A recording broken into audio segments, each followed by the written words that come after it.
말씀 열왕기 상 18장 16절로 21절을 찾도록 하겠습니다.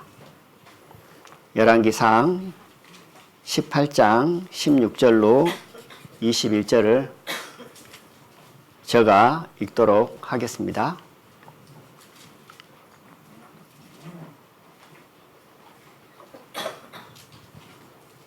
찾았으면 읽겠습니다.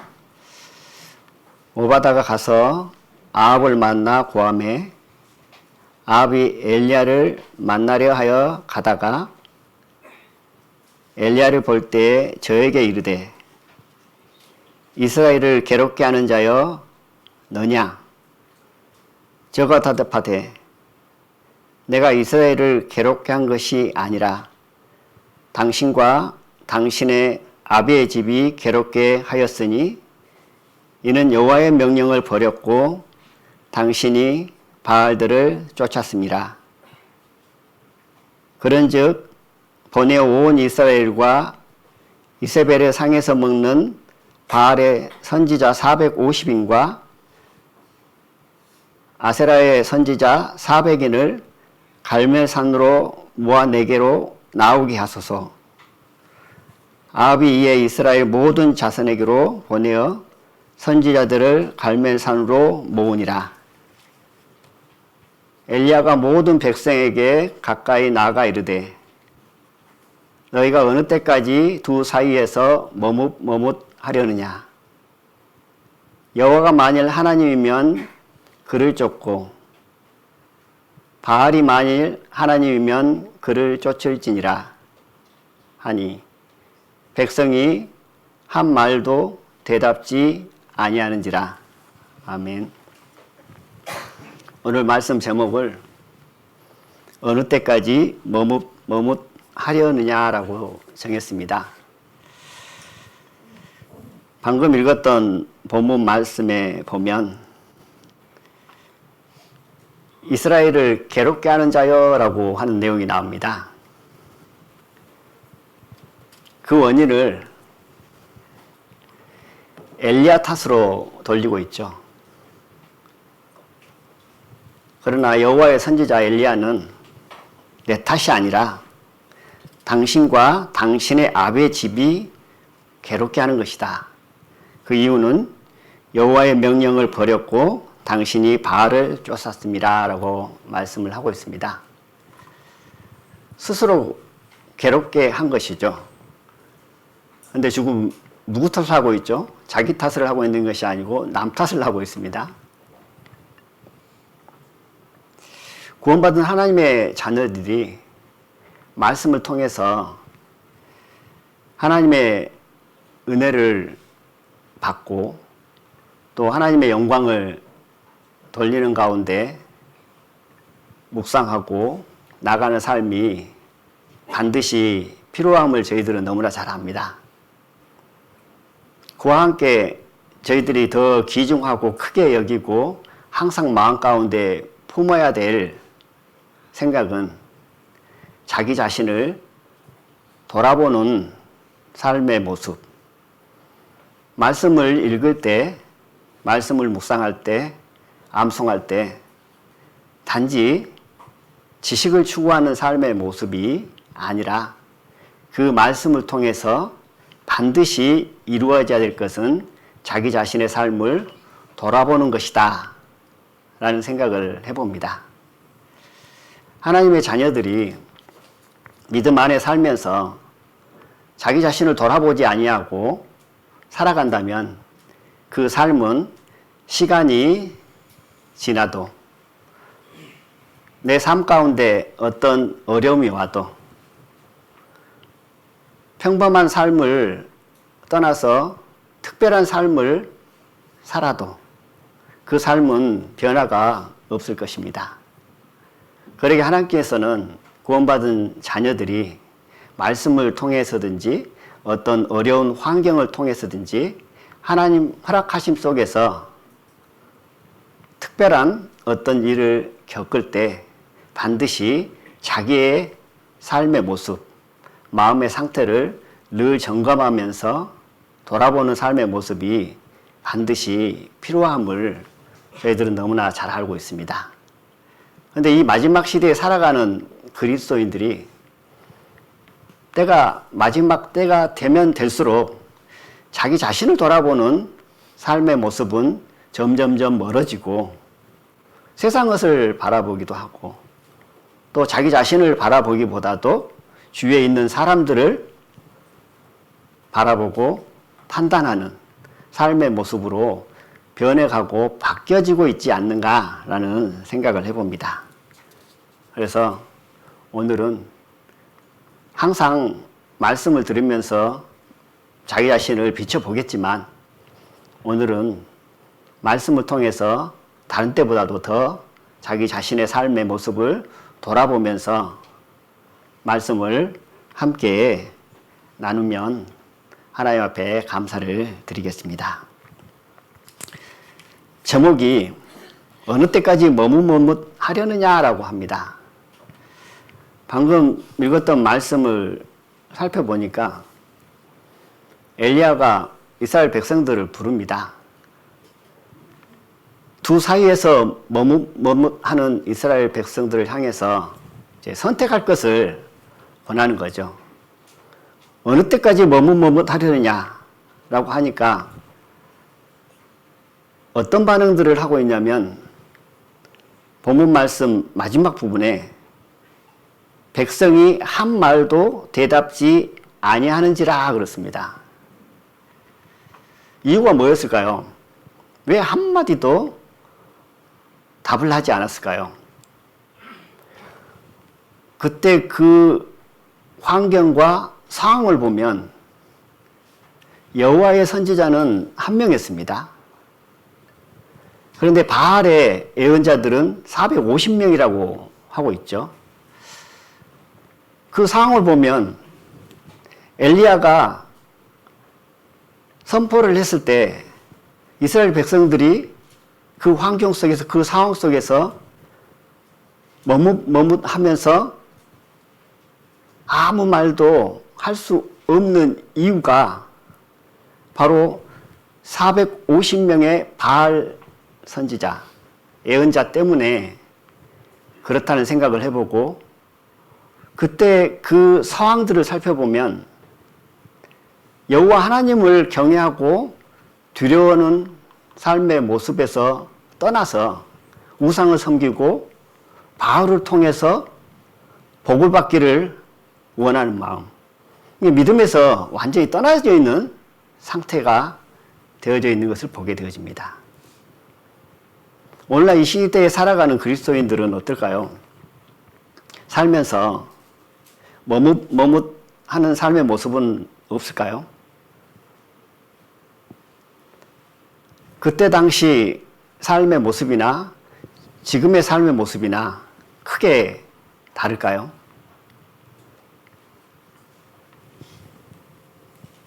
오늘 함께 나누고자 할 말씀은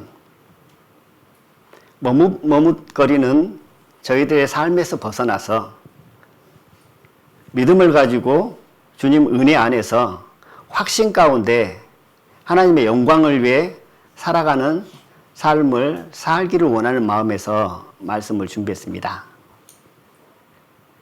세 가지 부분을 좀 살펴보려고 하는데요. 예수님께서 2000년 전에 오셔가지고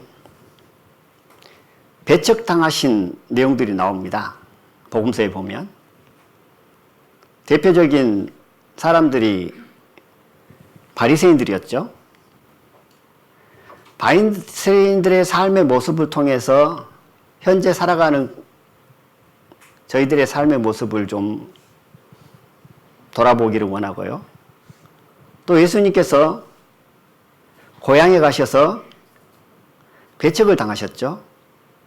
그곳에서 왜 고향 사람들은 예수님을 배척했는가라는 부분들을 살펴보면서 저희들의 삶을 돌아보고자 합니다.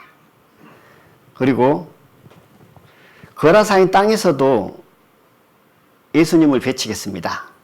그곳에는 왜 예수님을 배척했는지 저희들의 삶을 돌아보기를 원합니다. 거라사인 땅에서는 재물이냐 예수님이냐였습니다. 그리고 예수님께서 고향에서 배척당하셨죠. 나사렛. 그곳에서는 목수의 아들이냐 하나님의 아들이냐. 그리고 세 번째, 바리새인들에게 배척을 당하셨고 그들의 손에 십자가에 달려 죽으셨습니다. 바리새인들의 삶의 모습은 무언가요? 바리새인 그러면 가장 먼저 떠오르는 게 뭐죠? 저는 외식, 자기의 이런 단어가 떠올리더라고요. 그래서 세 번째는 나의 의냐 하나님의 의냐 이 부분을 가지고 머뭇거리는 삶에서 벗어나서 재물을 택하지 않고 예수님을 택하고 믿음을 가지고 2000년 전에 고향에서 예수님을 바라보는 시각이 저 사람은 목수의 아들이 아니냐라는 육신의 눈을 버리고 하나님의 아들임을 인정하는 삶의 믿음. 그리고 바리새인들이 자기 의로 살았던 삶에서 자기 행위로 말미암아 나갔던 삶의 모습에서 예수님께서는 책망을 하셨습니다. 오늘날 이 시대에 살아가는 그리스도인도 자기 의로 살아가는 삶을 살 수도 있다. 혹 내 삶 가운데 내 의로 살아가는 삶의 모습이 있는지 돌아보는 그러한 시간들이 되었으면 좋겠습니다. 먼저 거라사인 땅 그곳으로 한번 가보겠습니다. 누가복음 8장을 찾도록 하겠습니다.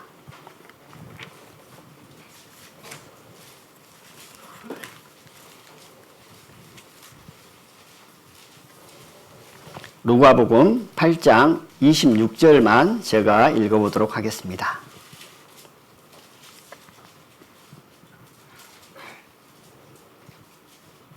갈릴리 맞은편 거라사인의 땅에 이르러 이제 예수님께서 이곳 지역으로 왔습니다.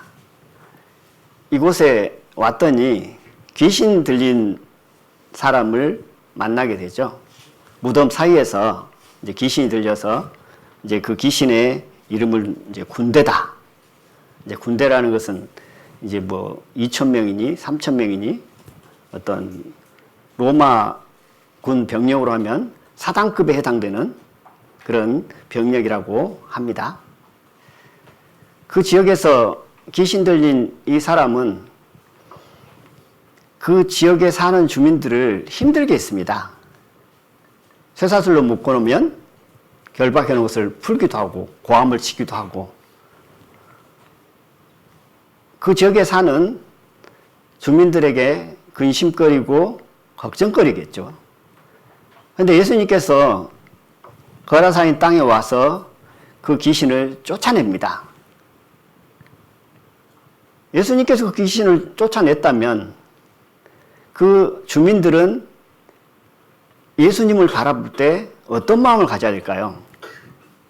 배척해야 될까요? 아니면 자기들의 어려움들을 해결해 줬으니까 영접해야 될까요? 상식적으로 생각해 볼 때 배척하는 마음보다는 예수님을 영접해야 정상적인 모습이다라는 생각을 해봅니다. 근데 귀신을 쫓아낼 때 그 내용을 보면 귀신 쫓아낸 것은 좋았죠. 그런데 그 귀신을 쫓아내는 과정 속에서 어떤 일이 일어났죠?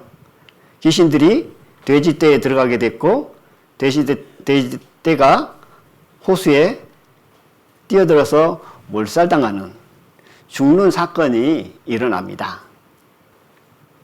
그 사건을 보고 거기에 사는 거라사 땅 주민들은 예수님이 떠나기를, 그 마을을 떠나주기를 간곡히 청하는 모습이 나옵니다. 그러면 그곳에 사는 주민들은 왜 예수님이 떠나기를 바랬을까요? 그 이유는 돼지떼가 어떻게 됐죠? 몰살당했습니다. 수많은 돼지떼가 죽어버렸죠. 이스라엘 사람들은 돼지를 먹질 않습니다. 그런데 그곳에 왜 그 많은 돼지떼가 있었을까요? 그 이유를 찾아보니까 이렇게 얘기를 하더라고요. 거라사인 땅 그 지역은 그때 당시 로마 속국에 있었고 이스라엘 백성들이 로마 군인들이 주둔하던 지역이라고 합니다. 그러니까 돼지들을 키웠던 이유는 로마 시민들이, 군인들이 돼지를 먹기 위해서 키웠던 것으로 보아집니다. 그러면 이 돼지라는 것은 단순히 키우는 동물에 끝나는 것이 아니라 자기들의 재물이었던 거죠. 근데 예수님께서 귀신을 쫓아내는 과정 속에서 돼지떼가 죽었으니 그들에게 얼마나 많은 물적 피해가 일어났겠습니까? 그러니까 거라사인 땅 주민들은 그 모습을 보고 예수님을 떠나달라 하는 부탁을 하게 되어집니다. 그럼 여기서 저희들이 좀 생각해 봐야 될 것이 뭐냐면, 보통 예수님, 오늘날 이 시대에 우리 마음 가운데 오신 예수님, 우리와 동행하시는 예수님, 성령의 능력으로 함께 하시는 그분이 내 삶 가운데 떠나달라 한다는 게 말이 될까요? 이론상으로는 그것이 불가능한 것 같지만 오늘은 각자 자기의 삶을 돌아보자 그랬잖아요. 이론상으로는 불가능은 이지만 실제 삶 가운데는 예수님을 배척하는 삶을 살고 있을 수도 있다라는 생각을 해봅니다. 거라사인 땅 주민들이 재물이냐 예수님이냐 머뭇거리는 과정 속에서 그들은 재물을 선택했고 결국 그들은 예수님이 그 땅에서 떠나 주시기를 간곡히 부탁하는 모습을 보게 되어집니다. 그 말씀을 통해서 오늘날 이 시대에 살아가는 저희들은 어쩔까요? 재물이냐 예수님이냐 이런 선택의 기로에 서인 적 없으신가요? 재물이냐 예수님이냐 선택할 때 나는 항시 재물보다는 예수님을 택하셨는가요? 참 그런 믿음을 가지고 살아왔다면 하나님 앞에 은혜를 정말 크게 입으신 분이죠. 하나님 앞에 이 마지막 시대에 정말 귀 쓰임받는 하나님의 군사가 되어졌으리라 생각 들어집니다. 재물이냐 예수님이냐. 씨 뿌리는 비유에서 보면 가시떨기에 뿌려진 내용이 나옵니다. 구원받은 하나님의 자녀라면 누구나 내 삶을 통해서 많은 열매가 맺히기를 소원하고 바랍니다. 그것을 목표로 하고 살아가는 거죠. 어떻게 하면 하나님 앞에 지금보다도 더 쓰임 받아 볼까? 어떻게 하면 하나님께 더 드려져 볼까? 어떻게 하면 내 삶을 통해 성령의 열매를 더 많이 맺혀볼까 하고 살아가는 것이 그리스도인의 하나님의 자녀의 삶의 마음이죠. 그런데 씨 뿌리는 비유에서 보면 가시떨기에 뿌려졌다고 합니다. 근데 이 가시떨기 이 기운 때문에 열매를 맺히지 못한다고 합니다. 기운을 막아버렸다 그랬죠. 말씀이 선포되어졌는데 말씀이 내 삶 가운데 양식이 되고 힘이 되어져서 그 말씀의 힘으로 능력으로 내 삶이 하나님께 드려짐으로 말미암아 열매 맺히는 삶을 사는 것이 좋은 땅에 떨어진 씨 뿌리는 비유잖아요. 근데 가시떨기에 떨어졌다는 것은 그 기운을 막아버렸답니다. 열매 맺히는 그 기운을 막아버렸대요. 그러면 거기에서 가시떨기에 뿌려지는 그 기운이 뭐냐? 그것은 곧 세상의 염려와 재리의 유혹과 말씀이 막혔다고 합니다. 염려, 재리의 유혹, 그리고 일락, 세상의 즐거움. 그 중에 하나 보면 뭐죠? 재물의 유혹입니다.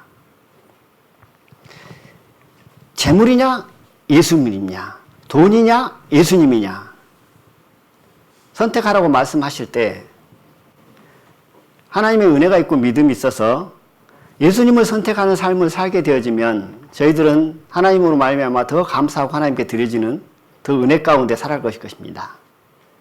그러나 믿음이 연약하고 육신의 눈으로 바라보는 시각이 있어서 재물을 가끔 선택할 때가 있다는 사실입니다. 재물을 선택하면 어떻게 된가요? 기운을 막아버린다고 합니다.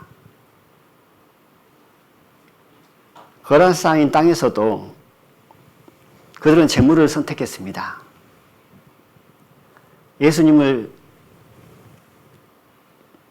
떠나기를 간곡히 부탁했습니다. 오늘날 이 시대에 살아가는 저희들의 삶의 모습은 어떨까요? 그러한 삶의 모습은 없을까요? 누가복음 16장 13절에는 이렇게 말씀합니다.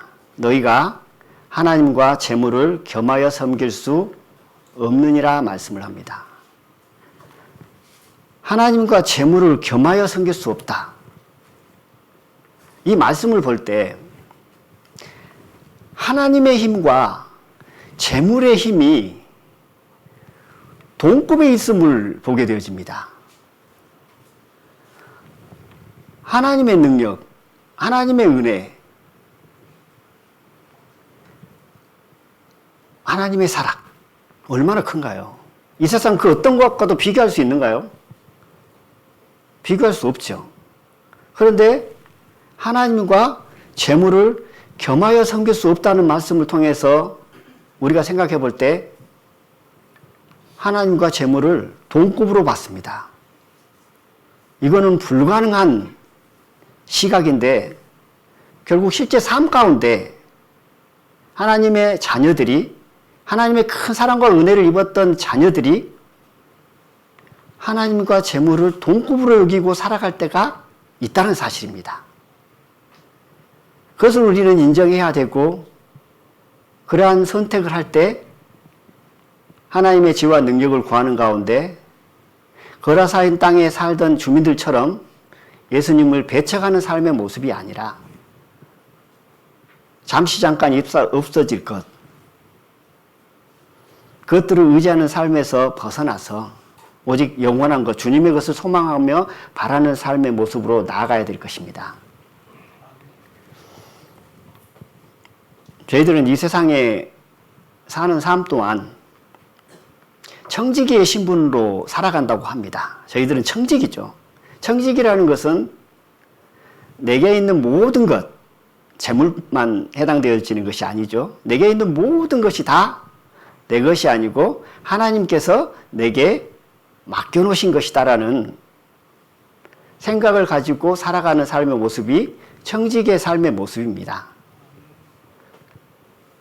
실제 살아가는 삶 가운데 어떤가요? 청지기의 삶의 모습으로 살아가고 있는가요? 아니면 내 것을 내 것으로 여기고 살아가고 있지는 않는가? 내 것을 내 것으로 여김으로 말미암아 하나님을 인정하지 못하고 하나님께서 쓰시고자 할 때 온전히 내어드리지 못하는 삶의 모습은 있지는 않는가? 내 자신은 내 것이 아니잖아요. 주님의 것이잖아요. 주님의 것이니 주님의 뜻대로 하옵소서 하는 마음으로 저희들이 이 세상을 살아가고 있잖아요. 그런데 재물에 의해서 이 세상 이 육신의 눈에 보이는 그 어떤 것에 의해서 하나님을 배척하는, 예수님을 배척하는 삶의 어리석은 모습은 우리 삶 가운데 없어야 되겠다. 재물이라는 것은 참 그런 것 같습니다. 별것 아닌 것 같아도 이 세상 살아가는 삶 동안 없어서는 안 될 것이 물질이잖아요. 그것이 없이 살아간다는 것은 어떻게 보면 불가능하게 가깝죠. 필요합니다. 그것을 위해 우리는 열심히 살아갑니다. 수고하고 고생하고. 그 수고와 고생을 통해서 우리는 물질을 얻습니다. 그런데 이것이 내 것이 아니라 하나님께서 내게 부어주시고 맡겨놓으신 것이라는 거죠. 그런데 여전히 청지기의 신분의 마음이 아니라 내 자신이 주님의 것이라는 사실을 인정하지 않고 여전히 내 것을 내 것으로 여기는 삶, 내가 주인이 되어서 살아가는 삶, 이 삶에서 벗어나지 못하면 항상 하나님과 재물을 겸하여 섬기려고 하는 마음이 하나님의 자녀들 심령 안에 형성된다. 머뭇머뭇거리고 살아가는 삶의 모습에서 벗어나서 영원한 정말 나의 사랑, 나를 죽기까지 사랑하시는 그 예수님, 너무나 큰 은혜를 베풀어 놓으신 그 하나님 사랑 안에서 하나님을 선택하고 예수님을 나의 구주로, 나의 주인으로 모시고 살아가는 삶, 그 삶이 이 마지막 시대에 하나님께서 우리들에게 원하시는 삶의 모습이지 않는가라는 생각을 해보게 되어집니다. 다음은 나사렛 고향에서 예수님께서 배척을 당하셨는데요. 마태복음 13장을 찾아보도록 하겠습니다.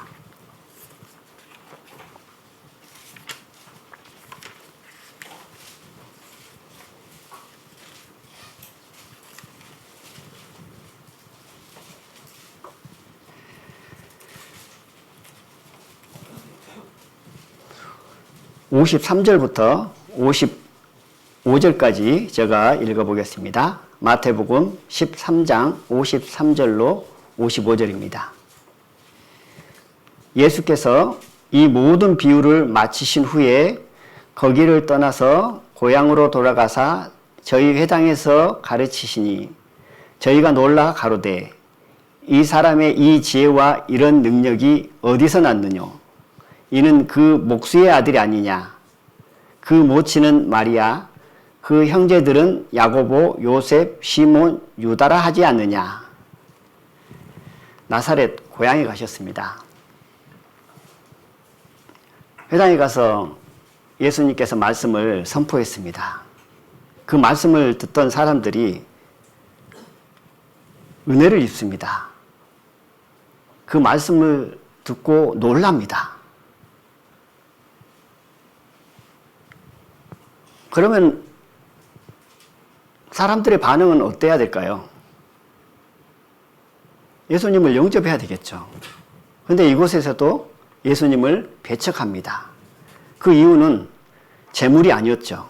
이번에는 저 사람이 목수의 아들이냐, 목수의 아들 아니냐. 이제 어떤 시각이죠? 어렸을 때부터 자라왔던 삶의 모습을 봤던 그는 목수의 아들이었습니다. 믿음의 눈이 아니라 육신의 눈으로 바라보니까 어떤가요? 아무리 훌륭한 말을 하고 아무리 은혜의 말씀이 선포되어도 육신의 눈으로 바라보니까 그는 여전히 목수의 아들이었습니다. 그러나 목수의 아들이 아니라 하나님의 아들이었죠. 그러면 우리는 이 시대에 살아가면서 예수님을 바라볼 때 목수의 아들이냐 하나님의 아들이냐 합니다. 그거 당연한 거 아니야? 누가 예수님을 목수의 아들이면서 하나님의 아들이라고 바라보지? 목수의 아들만 생각하고 그런 시각으로 바라보는 사람이 이 시대에 어디 있어? 특히 구원받은 하나님의 자녀들 마음 가운데는 상상도 할 수 없는 그런 마음의 자세죠. 우리는 예수님을 하나님의 아들로 믿습니다. 그런데 오늘 각자 우리의 삶을 돌아보자 그랬잖아요. 오늘날 이 시대에 2000년 전에 나사렛 고향에서 동네에서 배척을 당하셨던 것처럼 목수의 아들이냐 하나님의 아들이냐 가지고 이 시대에 살아가는 저희들이 예수님을 밀어내는 삶의 모습이 우리 삶 가운데 있지는 않는가 살펴보자는 겁니다. 실제로 예수님이 우리 앞에 와서 우리가 밀어내는 게 아니죠. 여기서 목수의 아들이냐 하나님의 아들이냐는 예수님을 바라보는 시각이 육신의 눈으로 보느냐 믿음의 눈으로 보느냐죠. 우리는 믿음으로 행하고 보는 것으로 하지 아니하는 삶을 살고 있습니다. 우리가 이 세상을 살면서 눈에 보이는 것을 따라 행한다면 그 삶 자체는 2000년 전에 고향에서 예수님을 바라보는 시각, 그는 목수의 아들이 아니냐라는 시각으로 바라보는 삶의 모습과 동일한 삶의 모습이다. 그러나 우리 삶 가운데 보이는 것을 따라 행하는 것이 아니라 보이지 않는 오직 믿음으로 행하는 삶은 2000년 전에 나사렛 동네에서 예수님을 바라보는 시각이 그는 하나님의 아들이다 라고 바라보는 시각과 동일하다. 오늘날 이 시대에 살아가면서 어떤가요? 저희들의 삶 가운데 보여지는 모든 것들을 다 육신의 눈으로 바라보고 살아가는가요? 아니면 믿음의 눈으로 어떤 어려움이 오거나 어떤 내가 생각지도 못한 일들이 일어날 때 믿음의 눈으로 그것들을 바라보고 살아가고 있는가요? 하나님의 자녀들이라면 이 세상을 살아가면서 반드시 꼭 품어야 될 마음이 뭐냐면 보이는 것을 따라서 행하는 삶에서 벗어나서 믿음으로 행하는 삶의 모습으로 나가는 삶이 반드시 꼭 있어야 된다. 왜 그러냐면 보이는 것을 따라 살아가면 어떨까요? 아무리 구원받은 하나님의 자녀라 할지라도 세상 사람들과 똑같은 삶의 모습으로 살아갈 수밖에 없다는 사실입니다. 세상 사람들이 생각하는 가치 기준을 가지고 살아갈 수밖에 없다는 거죠. 왜냐하면 육신의 눈으로 바라보면 그렇다는 거죠. 그러나 믿음의 눈으로 바라볼 때 어떤가요? 내 주위에 일어나는 많은 일들을 다 하나님께서 허락하셨음을 인정하고 믿음의 눈으로 바라보는 삶의 모습은 하나님을 더 의지하고 하나님께 의탁하는 삶으로 나아가는 것을 보게 되어집니다. 교회 안에 많은 형제 자매님들이 있습니다. 구원받고 나면 교회 안에서 생활을 하게 되어지고 한 지체로서 섬기게 되어지고 협력하여서 선을 이루며 살아가는 삶을 살게 되어집니다. 교회 안에 형제 자매들을 바라볼 때 육신의 눈으로 바라보는가요? 아니면 믿음의 눈으로 바라보는가요? 이 차이는 너무나 크다. 육신의 눈으로 바라볼 때 어쩔까요? 어떤 부분들이 보여지면 판단할 수밖에 없겠죠. 어떤 일들이 일어나면 미워하는 마음이 들어올 수밖에 없습니다. 육신의 눈으로 바라보면 팔은 안으로 굽는다고 기울여 주죠. 그러나 믿음의 눈으로 바라본다면 어찌 될까요? 믿음의 눈으로 바라본다면 판단할 일이 있을까요? 섰고 넘어짐이 주께 있는 것이지 남의 하인을 판단하는 누구냐라고 말씀을 합니다. 그런 생각과 그런 마음을 품고 있다는 것은 믿음의 눈으로 교회 안에서 형제 자매들을 바라보고 있는 삶의 모습이라고 할 수 있겠죠. 로마서 15장 7절에 보면 너희도 서로 받으라라는 말씀이 나옵니다. 서로 받으라라는 것입니다. 서로 받으라라는 것은 그 받으라는 뜻 안에는 서로 용납하라. 그리고 또 판단하지 말라. 이제 그런 말씀들이 들어있는 것이죠. 서로 받으라라고 말씀을 하는데 서로 받아야 하는 조건이 무엇인가요? 서로 받으라라고 말씀을 합니다. 로마서를 통해서. 그러면 서로 받으라고 말씀하는데 그 조건이 있을 거 아니에요. 왜 서로 받으라야 하는 것인가? 하나님의 자녀니까? 구원받은 한 지체니까? 물론 다 맞을 수 있겠죠. 그러나 로마서 15장 7절에는 이렇게 말씀하십니다. 그리스도께서 우리를 받아 하나님께 영광을 돌리심과 같이 그리스도께서 우리를 받았으니까 서로 받으라라고 말씀을 하고 있습니다. 그러면 그리스도께서 우리를 받으신 조건이 있었는가요? 조건은 없었습니다. 오히려 죄악을 하나님 싫어하는 일을 매 순간순간마다 하나님과 상관없이 살아갔던 저희들입니다. 저희들을 사랑하셔서 뭐 조건이 있는 것이 아니라 받았다는 사실입니다. 그럼 뭐 우리가 형제 자매들을 서로 받는다라는 것은 어떤 조건을 붙이면 안 되겠죠.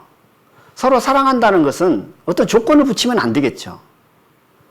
판단하지 않고 서로 사랑하며 서로 용납하며 살아가는 삶의 모습은 어떤 조건이 붙으면 안 된다는 사실입니다. 조건을 붙이는 순간 어찌 될까요? 내가 그래도 이 정도는 해야 내가 너를 사랑할 수 있어. 내가 너를 용납할 수 있어. 내가 너를 판단하지 않고 사랑할 수 있어 라고 한다 그러면 어쩔까요? 사람마다 다 기준이 다르겠지만 결국 그 모습은 2000년 전에 예수님을 목수의 아들로 바라보는 시각과 동일하다. 믿음의 눈으로 바라봤을 때 어쩔까요?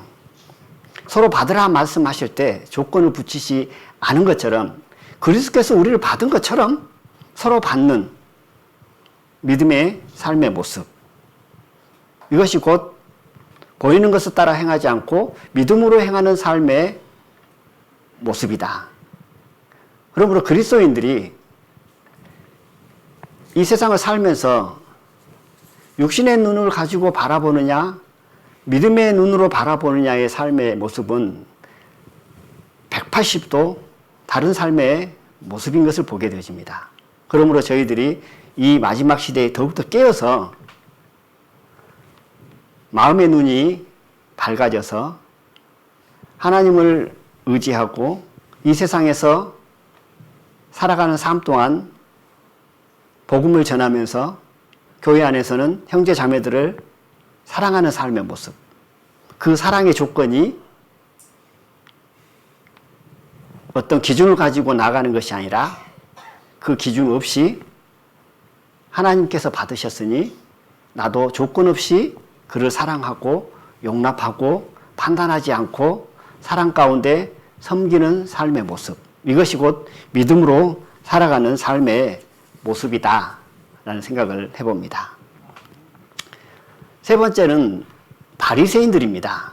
참 성경에 보면 복음서에 보면 바리새인들이 자주 등장하죠. 그러면서 책망을 참 많이 받습니다. 근데 바리새인들이 이제 추구했던 것이 어떤 천사를 인정했고 영적인 것, 심판, 부활, 믿음 이런 부분들을 마음 가운데 믿고 살아갔잖아요. 그러면서 그들은 율법을 가르쳤습니다. 그런데 그들의 영향력이란 것은 그때 당시 참 대단했던 것 같아요. 예루살렘 지역에 약 2만 5천 명의 사람들이 살고 있었습니다. 그런데 그중 6천 명 정도, 약 25% 정도가 바리새인이었다고 해요. 그런데 이게 바리새인 안에도 이제 계층이 있어서 뭐 회원이 있는가 하면 또 최상류층에 있는 사람들, 또 가르치는 위치에도 있고요. 그러니까 2만 5천 명 중에 한 6천 명 정도가 바리새인이었다고 하니 그들의 영향력은 참으로 대단했겠죠. 사도 바울은 바리새인에 해당된 사람으로 상류층에 있었던 것 같아요. 지도층에. 그 과정 속에서 예수님을 만났죠. 근데 이 바리새인들의 특징이 뭐냐면 자기의잖아요. 외식, 자기의. 우리는 구원받을 때 내 의로 구원받은 것이 아니라 하나님의 의로 구원받았습니다. 예수님의 십자가의 보혈을 믿음으로 말미암아 구원받았죠. 우리의 행위나 노력에 의한 것이 아니죠. 그런데 갑자기 왜 자기 의가 나오나? 여기서 자기 의라는 것은 실제 구원받은 하나님의 자녀들이 이 세상을 살면서 복음을 전하고 교회 안에서 봉사하고 또 하나님의 일을 하면서 나타나는 자기 의를 말씀하고 있습니다. 자기 의. 바리새인들이 하나님을 얼마나 잘생겼어요. 열심으로 하면 누가 따라가겠습니까? 바리새인과 세리가 회당에 와서 기도하는 내용을 봐도 참 바리새인들의 삶은 대단했습니다. 그런데 그 대단한 삶 가운데 정말 독버섯같이 위험한 그 독이 있었죠. 그건 뭐냐면 자기의였습니다. 그로 말미암아 그들은 예수님께 계속 지속적으로 책망을 받았죠. 오늘 이 시대에 살아가는 하나님의 자녀들에게는 자기의가 없을까요? 자기의. 자기의라는 것은 하나님의 은혜 안에 있지 못하고 내 삶의 모든 것이 하나님의 은혜로 말미암아 시작해서 모든 것이 다 하나님의 은혜로 말미암아 진행되어지고 또 하나님께 돌아간다는 사실을 인정하지 못하고 살아가면 어느덧 나도 모르는 사이에 내 의가 쌓이는 것을 보게 되어집니다. 그래서 무익한 종이라는 말씀이 나오죠. 무익한 종으로서 하나님을 섬기고 교회에서 봉사하고 복음을 전하고 살아가는 삶의 모습으로 나아가면 자기 의가 쌓이지 않을 텐데, 근데 그 믿음이 되어지지 않으면 바리새인들처럼 자기 의가 쌓여서 결국 하나님 보시기에 합당치 못한 삶으로 살아갈 수 없는 그런 삶을 살아가게 되어진다. 영국의 기독교 신문에 이런 내용이 실렸다고 합니다. 당신이 바리새인이 되어가고 있는 12가지 징후라는 글이 실렸습니다. 믿는 하나님의 자녀들, 그리스도인들에게, 구원받은 하나님의 자녀들에게 하는 말입니다. 당신이 바리새인이 되어가고 있는 12가지 징후. 몇 가지만 제가 좀 적어왔습니다. 과연 내 삶 가운데는 그러한 삶의 모습이 있는지 우리의 삶을 돌아보기를 원합니다. 첫 번째 이렇게 설명을 합니다. 자신의 잘못을 무시하고 넘어가는 데 빠르다. 다른 사람의 잘못을 발견하는 데는 더 빠르다. 이것이 바리새인이 되어가는 징후랍니다. 자신이 잘못했거나 잘못된 부분들은 빨리 그냥 무시하고 넘어가죠. 근데 다른 사람이 좀 잘못하면 어쩐가요? 그것을 꺼집고 책망하고 또 잘못했다고 사과받으려고 하고 그런 모습이 그리스도인의 삶 가운데 나타날 수 있다. 그리고 두 번째 이렇게 설명을 합니다. 자신의 강점에 대해서만 초점을 두면서 자신의 약점은 무시한다. 바리새인들의 정형적인 삶의 모습이라고 합니다. 강점만 부각시키고 약한 부분은 숨기고, 이 세상에 사는 모든 사람들, 구원받았든지 구원받지 못한 사람이든지 장점과 단점이 있습니다. 강한 부분이 있으면 약한 부분이 있죠. 강점만 있고 장점만 있는 사람 이 세상에 혹시 찾아본 분 있습니까? 강점과 장점만 있는 사람은 없습니다. 반드시 강점이 있으면 약한 부분이 있고 장점이 있으면 단점이 있는 것이 사람의 모습이죠. 구원받은 하나님의 자녀들은 어떨까요? 하나님의 자녀들에게도 똑같겠죠. 그런데 구원받은 하나님의 자녀들이 바리새인화 되어 가려고 하는 사람들에게 나타나는 게 뭐냐면 자기 자신의 강점만 부각시키고 약점은 어떻게 해요? 숨긴다고 하는 겁니다. 근데 이것은 그리스도 안에서 반대가 되어지지 않나. 나의 약한 부분을 통해서 어찌 되는가요? 하나님 능력이 나타나는 거잖아요. 때로는 나의 강점을 통해서 하나님께서 나를 도구 삼아 쓰시기도 하고, 나의 약한 부분을 통해서 나를 낮추시고 겸손케 하셔서 오히려 나의 강점보다도 나의 약한 부분이 하나님 앞에 더 나아가는 계기가 되어져 하나님 앞에 더 쓰임받고 교만한 마음 품지 않고 겸손한 마음으로 나가는 삶이 그리스도인의 삶의 모습인 것을 봅니다.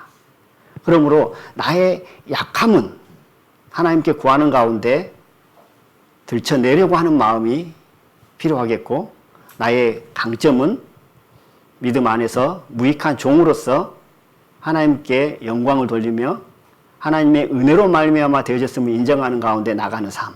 그것이 정상적인 하나님이 기뻐하시는 그리스도인의 삶의 모습이지 않는가라는 생각을 해봅니다. 세 번째, 이렇게 설명을 하고 있습니다. 사람들 앞에 있을 때와 혼자 있을 때의 행동이 다르다. 사람들 앞에 있을 때와 혼자 있을 때 행동이 다르답니다. 이제 외식이라는 단어가 바리새인의 대표적인 어떤 표현하는 단어잖아요. 외식. 그리고 사람보다 전통을 더 중요시한다. 관계보다 결과를 더 중요시한다. 혹시 이런 삶의 모습이 내 마음 가운데 있지는 않는가? 저희들의 삶을 돌아보기를 원합니다. 그리고 마지막에 이 내용이 나와 있습니다. 하나님의 칭찬이 아니라 사람들의 칭찬을 받으려고 어떤 일들을 행한다고 합니다. 하나님의 칭찬, 하나님 사랑 안에서 하나님의 은혜를 입고 하나님께 영광을 돌리며 하나님께 칭찬을 받으려고 하는 마음보다도 사람들에게 나타내려고 하고 보이려고 하고 어떤 곳에도 주인공이 되기를 원하고 또 어떤 때는 내 말을 들어야 된다 생각을 하고 내 말을 따르는 사람은 좋아하고 따르지 않으면 싫어하고 이 모습들이 다 바리새인화 되어 가는 증상 중에 하나라고 합니다. 하나님께서는 외식하는 자를 싫어합니다. 교만한 자를 싫어하죠. 겸손하고 진실되고 참되며 있는 그 모습 그대로 하나님 앞에 나오기를 기뻐하시고 있는 모습 그대로의 모습을 형제 자매들에게 나타내는 가운데 서로 협력하여서 선을 이루는 것을 하나님께서는 기뻐하시는 것을 보게 되어집니다. 그러나 교회 안에 바리새인화 되어가는 증상들이 많으면 많을수록 교회는 어떨까요? 사랑이 식을 수밖에 없겠죠. 시간이 가면 갈수록 교회는 힘을 잃어갈 수밖에 없다. 그러나 내 자신을 낮추고 형제 자매를 사랑하고 복음 전하는데 저희들이 전심전력하면서 나아간다면 바리새인화 되어가는 삶의 모습이 아니라 그리스도인을 닮아가는 삶의 모습으로 우리가 살아감으로 하나님께 영광이 되어지고 저희들에게 큰 은혜가 되어지라고 믿습니다. 우리는 대부분 어느 정도 자기를 의롭다 여기는 모습이 있다고 합니다. 이제 영국의 기독교 신문에 그렇게 나와 있어요. 대부분 자기는 인정을 잘 안 하려고 하는데 대부분 그런 부분들이 크게 적게 있다고 합니다. 나는 하나도 없어 라고 하면 좀 돌아봐야 될 것 같아요. 그런 모습이 전혀 없어 나는 온전히 하나님께 예수님께 붙들림 받아가지고 살아가니까 물론 그렇게 살아가면 전혀 그런 부분이 나타날 수 없겠죠. 주님의 마음을 품고 예수님의 모습처럼 살아간다면 온전히 믿음으로 살아간다면 그런 모습이 보여지지 않겠죠. 그러나 대부분의 그리스도인들은 어느 정도는 이런 모습들을 포함하고 갖고 있다라고 설명을 합니다. 그러므로 나는 없어. 나는 그런 마음이 없는 거야. 라고 외치기보다는 내 생각에는 내 눈에는 보이지 않는다 할지라도 혹 내 마음 가운데 그러한 부분들이 있지는 않는가 살펴보는 모습들이 필요하겠다. 저는 이제 사역을 시작한 지 2년 정도 지나갑니다. 올 12월이면 2년 딱 되는데요. 교회 일을 시작한 지는 뭐 20년이 훨씬 넘었으니까요.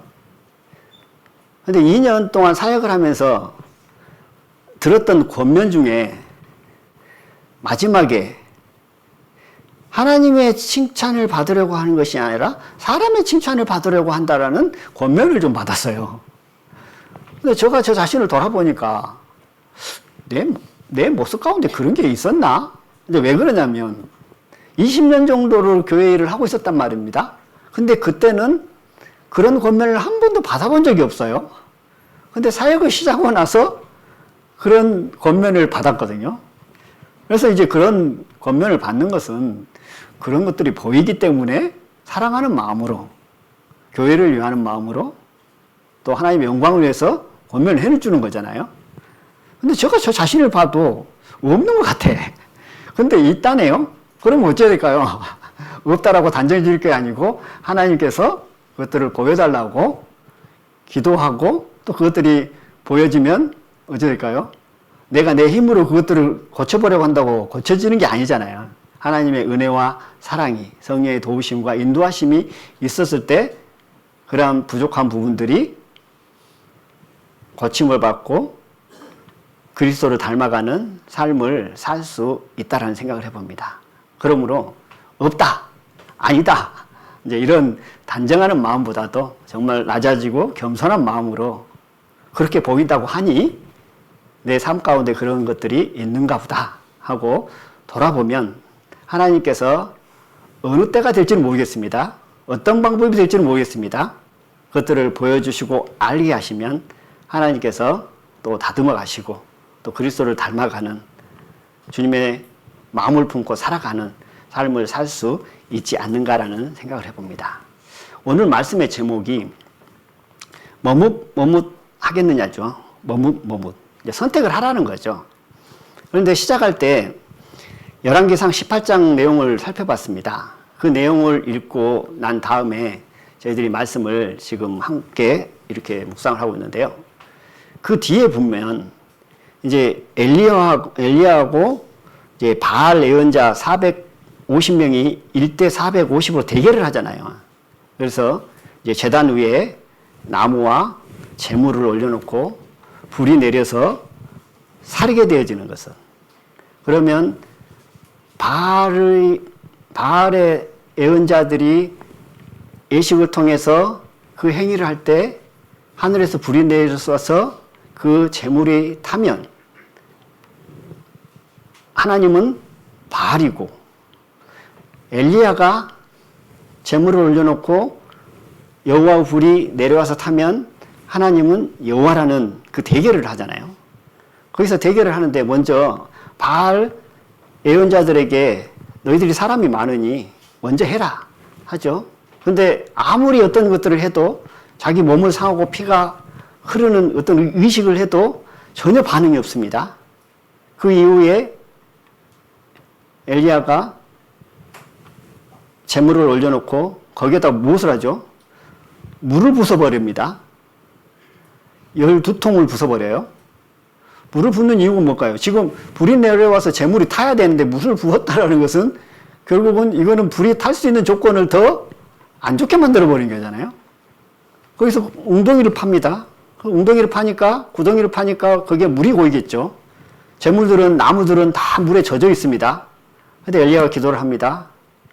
하늘에서 불이 내려와서 나무와 재물과 돌과 흙과 거기에 구덩이에 있던 물까지 다 증발시키고 태워버리잖아요. 하나님의 능력이 그곳에 나타났습니다.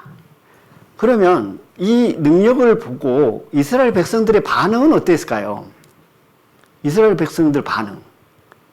여호와의 불이 내려오기 전에는 왜 너희들 머뭇머뭇거리냐, 두 사이에서 어느 때까지 그렇게 하고 있을래? 라고 했을 때 이스라엘 백성들은 아무 대답을 하지 않았습니다. 그랬던 그들이 하나님의 능력을 본 순간 어떻게 바뀌냐면 엘리야 선지자가 명한 450명의 바알 예언자들을 체포해서 죽여라는 그 명령을 따라서 450명을 죽여버립니다. 지금 하나님의 능력을 보기 전에는 머뭇머뭇했고 그들은 엘리야가 얘기할 때 아무 대답을 하지 않았던 그들이 하나님의 능력을 보는 순간 180도 바뀌어가지고 엘리야 말을 너무나 잘 들고 있죠. 450명을 잡아서 죽였다고 하니 그 백성들의 숫자가 어느 정도인지 상상이 가잖아요. 그들이 변한 것은 하나님의 능력입니다. 여호와의 불을 보고 표적을 보고 그들은 변했습니다. 오늘날 이 시대에 머뭇머뭇거리고 있습니다. 재물보다는 예수님. 목수의 아들로 보는 것보다는 하나님의 아들로 보는 마음. 내 의로 살아가는 삶의 모습보다는 하나님의 의로 살아가는 삶의 모습. 이 갈등 속에서 머뭇머뭇하고 있을 수 있습니다. 그런데 나는 믿음을 가졌고 하나님의 자녀니 당연히 재물보다는 예수님.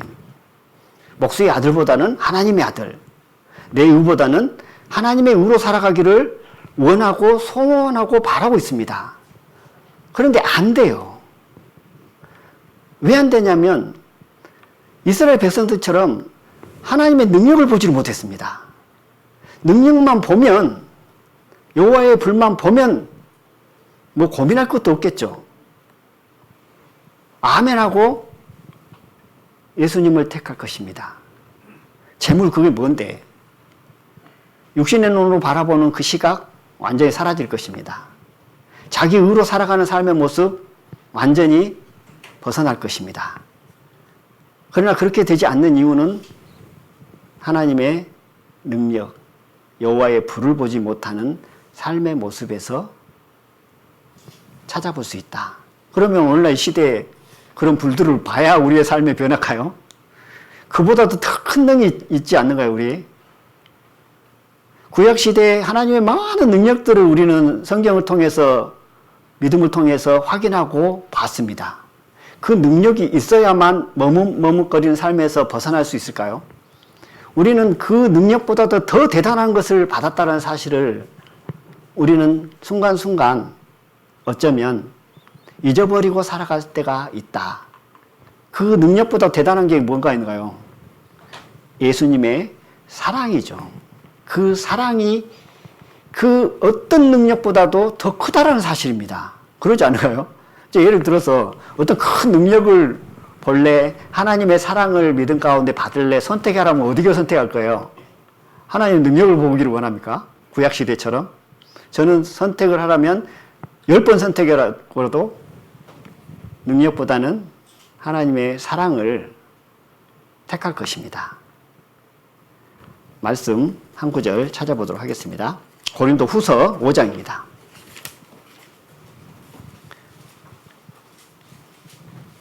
고린도 후서 5장 13절로 15절을 제가 읽어보도록 하겠습니다.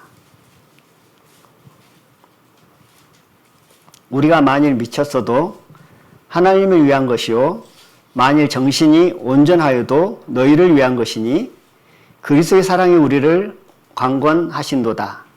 우리가 생각컨대 한 사람이 모든 사람을 대신하여 죽었은즉 모든 사람이 죽은 것이라. 저가 모든 사람을 대신하여 죽으심은 산 자들로 하여금 다시는 저희 자신을 위하여 살지 않고 오직 저희를 대신하여 죽었다가 다시 사신 자를 위하여 살게 하려 함이니라.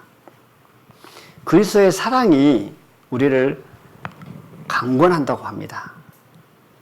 그리스도의 사랑이 우리 마음 가운데 부음받았고 하나님의 은혜로 말미암아 하나님의 그 사랑을 우리는 알고 믿고 또 누리고 살아갑니다. 그 사랑이 얼마나 큰지요.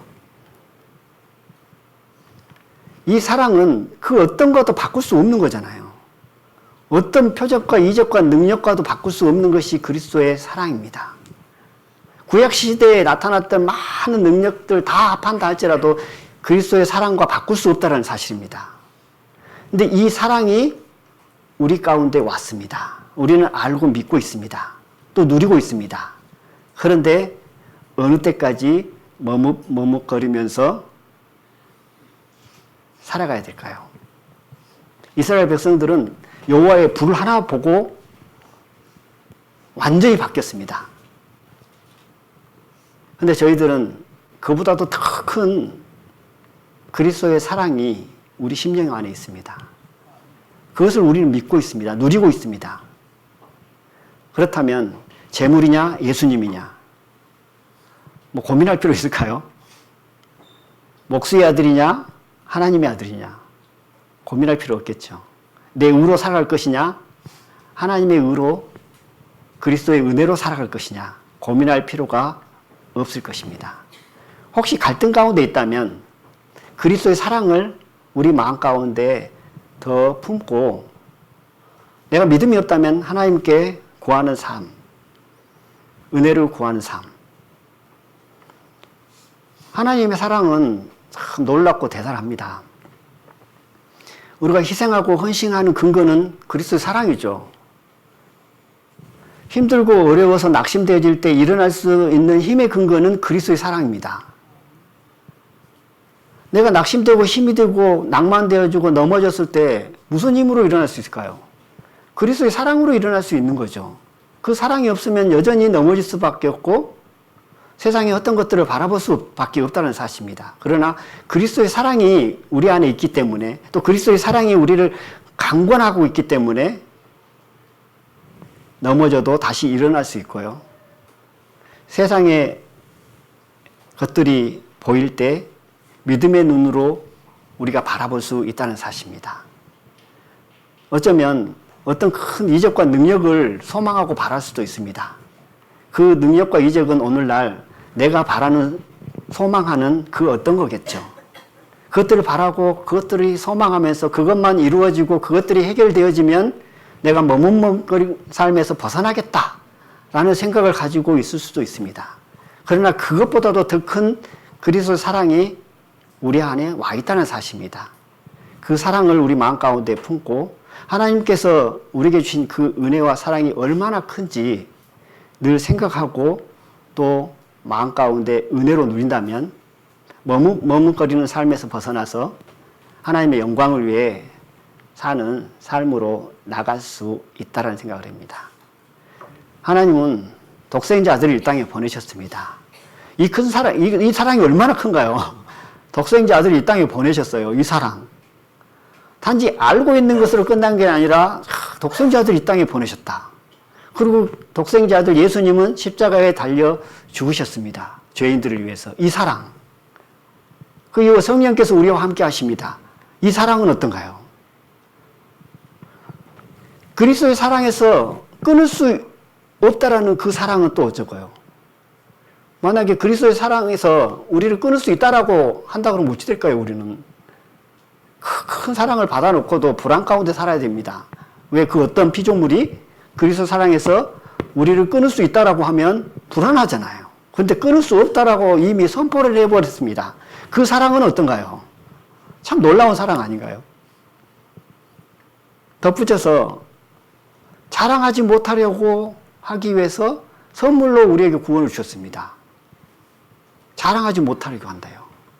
만약에 자랑할 것을 좀 주고 구원을 이루었다면 어떨까요? 자랑하니까 좋을 수도 있겠죠. 그러나 자랑할 것이 있다라는 것은 내 의가 들어가야 된다는 얘기잖아요. 근데 자랑하지 못하게 하려고 선물로 은혜를 주셨다는 사실입니다. 이 사랑은 또 어떤가요? 또 우리를 구원하시고 오늘 이 시간까지 저희와 동행하시고 우리에게 말씀을 통해서 위로해 주시고 지혜를 주시고 우리가 하나님 앞에 더 나아갈 수 있도록 인도하여 주시고 하나님 앞에 이렇게 나와 예배 드릴 수 있도록 인도하여 주시고 모든 시간을 주관하셔서 우리를 붙드시는 하나님, 그 사랑은 참으로 놀랍습니다. 사랑은 생각하면 할수록 너무나 광범위한 것 같아요. 그냥 알고 있는 것, 그냥 지식으로만 받아버리면 그 마음에 감동이 없습니다. 그러나 그것이 성령으로 말미암아 우리에게 지식으로 끝나는 사람의 모습이 아니라 우리가 은혜가 되고 힘이 되어진다면 구약시대에 그 어떤 능력을 받던 이스라엘보다도 내 값을 더 그리스도의 사랑 안에서 저희들이 하나님께 영광을 돌리며 하나님 앞에 더 드려지는 삶을 살며 머뭇거리는 삶에서 벗어나서 온전히 하나님께 드려지는 저희들의 삶의 모습이 되어진다라는 생각을 해봅니다. 그래서 오늘 은혜의 말씀이 선포되어진 것보다도 각자 말씀을 통해서 우리의 삶을 돌아보는 가운데 하나님 앞에 더 나아가기를 원하고, 또 우리는 그리스도를 닮아가는 삶이잖아요. 주님의 마음을 품고 살아가는 삶이잖아요. 이때까지 앞서간 선진들의 삶의 모습을 보면 그렇다고 합니다. 자기 자신을 얼마나 돌아보느냐에 따라서 영적 삶이 바뀌고 그리스도를 닮아가는, 주님의 마음을 품고 살아가는 삶의 방향이 달라진다라고 합니다. 그러므로 어떨 때는 자기 자신을 돌아본다는 것이 참 괴로울 수도 있습니다. 그러나 그 괴로웠던 순간이 오히려 시간이 지나고 나면 하나님 앞에 더 영광이 되어지고 내게 유익이라는 사실입니다. 이것이 우리의 믿음이잖아요. 그러니까 이 마지막 시대에 머뭇거리는 삶에서 벗어남으로 말미암아 온전히 하나님께 영광을 돌려드리는 귀한 삶을 살기를 원하면서 이상 말씀을 마치도록 하겠습니다. 기도드리겠습니다. 사랑이 많으신